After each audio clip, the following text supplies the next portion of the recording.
the Rising podcast. My name is Bettina Brown, and I am the host of this podcast. This is the platform that I use to talk about living a life without guilt and regret so that you are living fully in your joy, the momentum of life, and leaving the shame and the blame behind.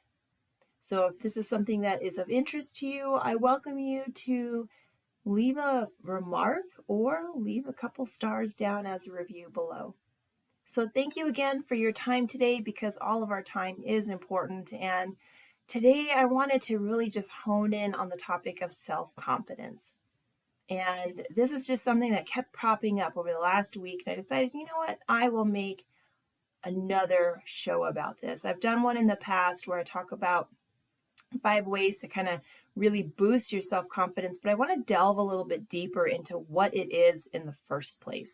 And why is it so many of us are looking to have some of it? We know we need some self-confidence or confidence, but we're not really sure why, and we're not sure why we don't have as much as we would like.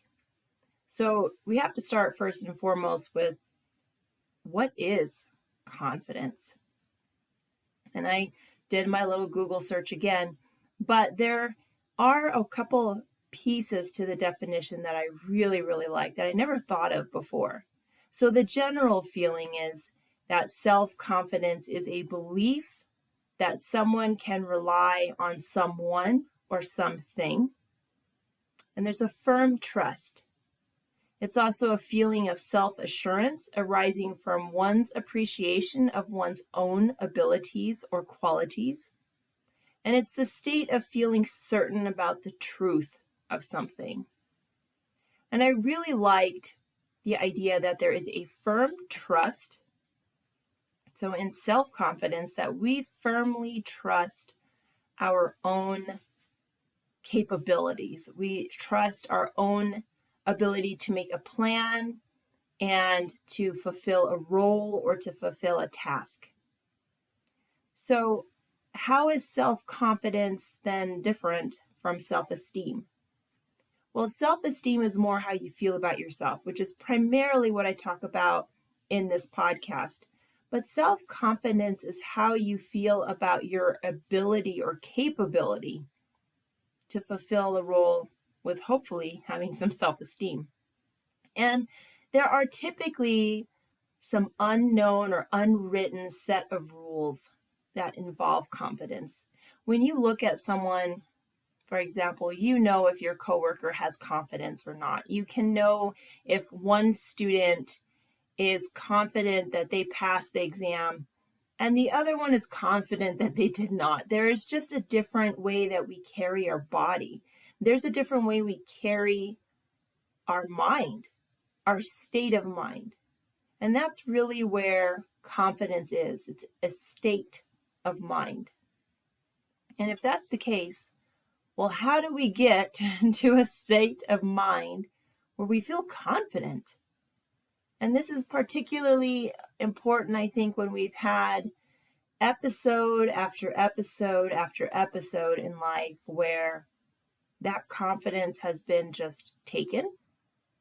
That confidence has been taken by someone important to us, someone that we placed a lot of trust in, and we felt comfortable.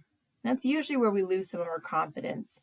The other one is when we are really isolated, and whether it's out loud in like kindergarten, laughed at for doing something or saying something or wearing something, but we are kind of pushed to the border of something, whether it be at work or in a relationship, varsity team, JV as a senior, anything like that. We tend to have a little less confidence on our overall ability.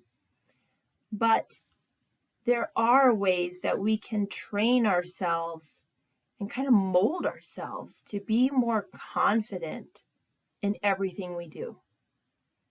I think it's almost unquestionable, and it's almost without a doubt, that the more confidence we exude, that we are able to put out in the world, the less bullying we are susceptible to, the less issues we will have in our personal relationships, We are confident. We feel confident in our ability and our capability to speak up for ourselves, regardless of the situation and regardless if we are happy doing it.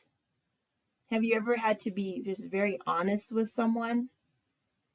And I don't mean one of those brutally honest ones where you're just putting someone down, but just to be honest with how you feel in that moment or how you felt because of a situation. And what does that all entail? And so, number one, I'm going to go over 5 things, but number one is planning and preparation. There are times that we don't get a lot of chance to do a lot of planning. I'm not necessarily, planning to have a flat tire from my house to work or across the state of Texas, in which I did have a flat tire just ahead of a tornado and a storm. But I had been prepared to change a flat tire on so many occasions, and that was something that my dad instilled in me, like, you gotta know how to change a tire. Yes, you need AAA, but you have to know how to change a tire. And I would go over it, and I would go over it, and I would go over it, just enough to really understand what I'm doing, but enough to also know I don't like to change a tire. I would rather call someone else, but I can do it. And when we had this moment when our tire was flat, it was a girlfriend of mine, and we were there by Midland or so, and there was not much out there but this gas station. And I was like, well, we got to take everything out and change the tire. And she said, I don't think I've ever done that. I know I haven't done that. And I said, well, we're going to do it today. I felt confident in my ability to change a tire. And I knew I could do it. And I knew I could get us to the next place, And I knew I could do it before that storm was coming because we had just driven out of hail. And I did not feel like being in another story. This was enough of a story. And when I talk about planning and preparation, I'm going to still talk about the same story because we were prepared because I knew how to change a tire, but we had not planned on changing the tire. So as she packed up the car and got everything ready, there was a vital piece missing that involved the ability and the capability of changing a tire, and that was the actual jack. So I knew how to change a tire, but I could not do it because I still couldn't lift the car. So it's a longer story how it finally all went down, but it is both together. You need to plan and you need to prepare, because if you don't, it's not my quote, if you don't plan correctly, or if you fail to plan, you are basically planning to fail. So having a plan in place is important. Now, if it goes to plan, there are certain jobs, especially as a physical therapist in the hospital, I had a plan of who I was going to see at what time. And for the most part, at the end of the day, my day looked nothing like my plan, but I had a starting point. It wasn't all willy-nilly. There is a certain amount of change that can happen, that little bouncing back and forth, but it needs to happen within parameters. And when you have a plan and preparation, you know you are in a better place. You are more comfortable and therefore confident in your task.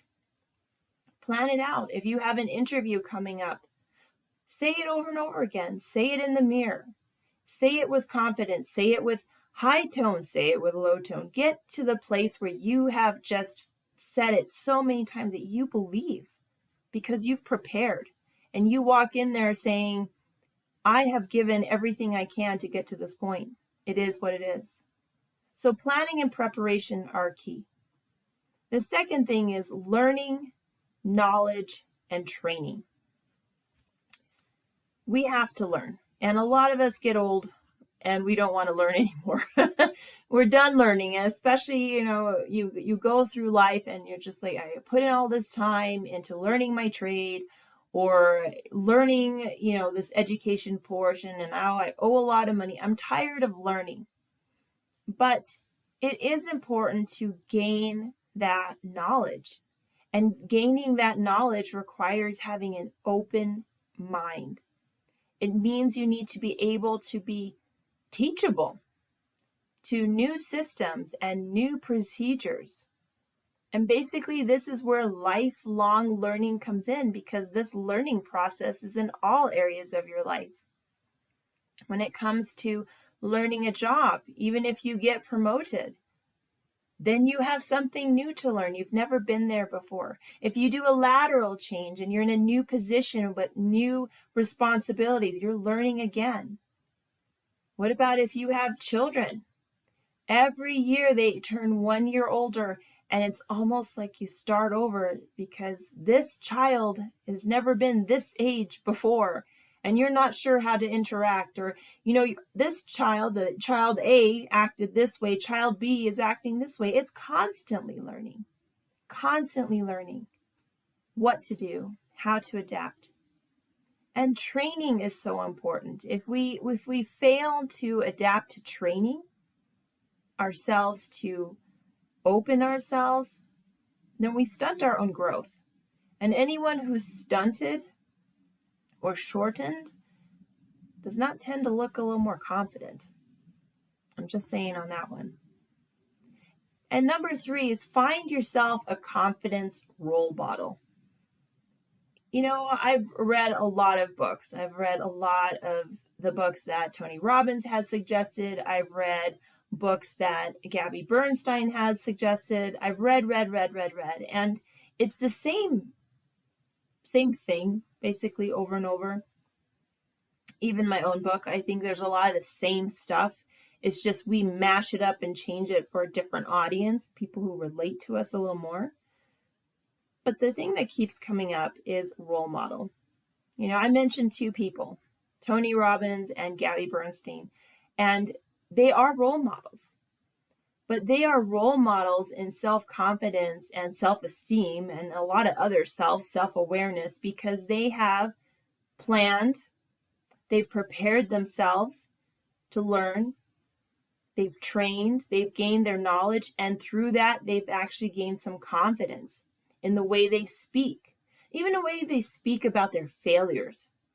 Have you ever heard someone talk and their voice goes down and they almost whisper because, that didn't work out? And their whole body changes. Those lines from the nose to the mouth, those creases get deeper. Their shoulders slump, their head goes down as they're talking about it. And then have you ever seen someone just say, yeah, I made a poor decision. It was about, a $2 million mistake. And they're saying it the same way they would probably order from a fancy restaurant. They have the same posture with them, because they are owning that quote unquote mistake as a learning opportunity, the same way they are owning a positive thing. And it's the lack of arrogance. It's still the humility in both, but there's a lack of arrogance, but it's more of just point blank truth and false. This is what happened, and this is what I learned. But they have also been able to disconnect an event from their being, but they've used it to learn. So when you need a self-confidence model, you have many. A lot of us don't have the sort of one-on-one contact that we would like to have. Our families are spread apart. Some of our families, we are glad we're spread apart. And we don't tend to build the same sort of deep connections with people. We have a lot more superficial connections. But you can have plenty of superficial connections by having a confidence role model online. You don't ever have to meet Tony Robbins or Gabby Bernstein or Maria Forleo or any of these people, or any pastors, Craig Groeschel or Stephen Furtick. You don't have to meet them in order for their confidence as people in their roles and people who know that they are in their calling and in their purpose to still rub off on you. They're still people, but they are competent. Use that. Use that as inspiration and use that as guidance. So number 4 is be assertive. Being assertive is not being in your face. It's not being aggressive. Aggressive and assertive, I mean, they sound a little bit alike, but they're not the same. Aggression is basically violence. It doesn't matter if it's psychological aggression or physical aggression, emotional aggression. It's just plain violence. Assertive is strength, but it's not violence. It's having power, but humility. Having that strength, but having control. Aggression to me just lacks control. It lacks self-control. It lacks awareness. It's just out there. But being assertive with our conversation, being assertive with our posture, being assertive with our voice and our tone and our appearance, and even assertive with our body language, that will actually give you confidence. Just changing that. Your body is like your biggest barometer, your biggest temperature feeler of like, well, what's going on? And even though other people take cues from you, your body takes cues from you. So the more you've planned and prepared and learned and have a confidence model, the more you'll be able to be assertive and have that kind of roll off with you. And the last one I'm going to talk about is positive thought. So, I'm going to say this quote. It's optimism is the faith that leads to achievement. Nothing can be done without hope and confidence. And as a person that's often called the Pollyanna, I love this quote by Helen Keller, because she is the first blind and deaf person to earn a bachelor's degree in the United States, but she was also someone that most people gave up on. But it is someone's positive belief in her tutor, that allowed her to take that positive belief from someone else, invest it in herself, and then come up with this optimism and with this positive thought. Ultimately, I love the first sentence. Optimism is the faith that leads to achievement. Negativity is it's on the other side of zero. So if you're going into a relationship with negative thoughts, you're coming in from a place of lack. How are you going to fulfill from a place of lack? I don't know. If you're going into a job with everyday, oh, it's awful, this is going to be bad, oh, this is not great, where are you coming from? What positive can come from that? And if you're going into that with your own voyage into yourself, your self-awareness, your self-esteem, your self-confidence, if you're coming in with negativity, there's nothing there. In fact, it's less than nothing. How does that build to something? That's only in math and credit cards. But when you have a true belief, a true optimism, I will meet a person in life that is important to me. I will know and be and act as a strong parent and a role model for my child.